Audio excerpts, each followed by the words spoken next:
Hello guys, మనకి నిన్న CSK versus Gujarat Titans match complete అయింది కదా.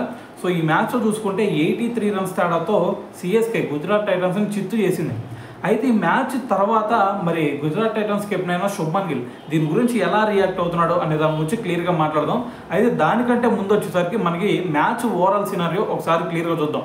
అయితే మ్యాచ్ నిన్న ఫస్ట్ బ్యాటింగ్ చేసిన సిఎస్కే పరిస్థితి కనుక చూసుకుంటే వీళ్ళు 230 రన్స్ చేశారు. అది కూడా కేవలం 5 వికెట్స్ మాత్రమే కోల్పోయి. అయితే దాని తర్వాత 231 టార్గెట్తో బరిలోకి దిగిన గుజరాత్ టైటన్స్ సినారియో చూసుకుంటే వీళ్ళు కేవలం 147 రన్స్ మాత్రం ఆల్అౌట్ అయిపోయారు. అది కూడా 18.3 ఓవర్స్లోనే. అయితే మరి దీని తర్వాత మరి వాళ్ళ కెప్టెన్ అయిన శుభ్మన్ గిల్ చెప్తుంది ఏంటంటే మరి ఇక్కడ 230 రన్స్ టార్గెట్ని చేజ్ చేయడం అనేది చాలా కష్టమైన పనే.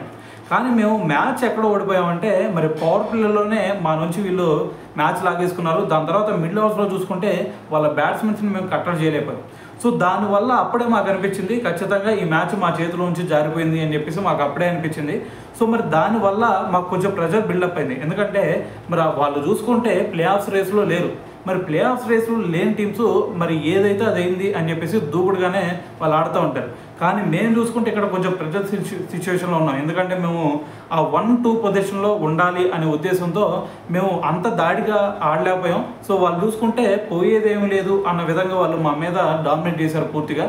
సో మరి ఇదే కొంచెం మేజర్ చేంజ్ లాగా కనిపిస్తుంది మా ఇద్దరికి అని చెప్పేసి ఒక స్టేట్మెంట్ ఇచ్చాడు అనమాట. అయితే దాని తర్వాత చూస్తే ఇంకో విషయం ఏంటంటే ఇక్కడ మరి శుభ్మన్ గిల్ చెప్తుంది. సో మరి ఆ మిడిల్ ఓవర్స్లో మేము కట్టడి చేయలేకపోవడం అనేది ఈ మ్యాచ్లో మాత్రమే కాదు, లాస్ట్ 2 మ్యాచెస్ నుంచి కూడా మాకు సేమ్ సినారియో జరుగుతుంది. సో మరి దీన్ని కనుక మేము రెక్టిఫై చేసుకోలేకపోతే ఖచ్చితంగా మాకు ఫ్యూచర్లో ఇబ్బంది అవుద్ది. సో కాబట్టి ప్లే ఆఫ్స్కి వెళ్ళే ముందు ఖచ్చితంగా ఇక్కడ మేము ఏదైతే మిస్టేక్ చేస్తున్నామో సో దీని మీద మేము కాన్సన్ట్రేట్ చేసి ఈ మిస్టేక్ని మళ్ళీ జరగకుండా చూసుకొని ప్లే ఆఫ్స్లో మరి మంచి పర్ఫార్మెన్స్ ఇవ్వడానికి ట్రై చేస్తామని చెప్పేసి ఈ స్టేట్మెంట్ అయితే ఇవ్వడం జరిగిందనమాట శుభ్మన్ గిల్. సో ఏదైనా సరే మరి ఫైనల్గా శుభ్మన్ గిల్ చేసిన ఈ వ్యాఖ్యలను బట్టి మరి మీరేమనుకుంటున్నారు అనేది కింద కామెంట్ చేయండి.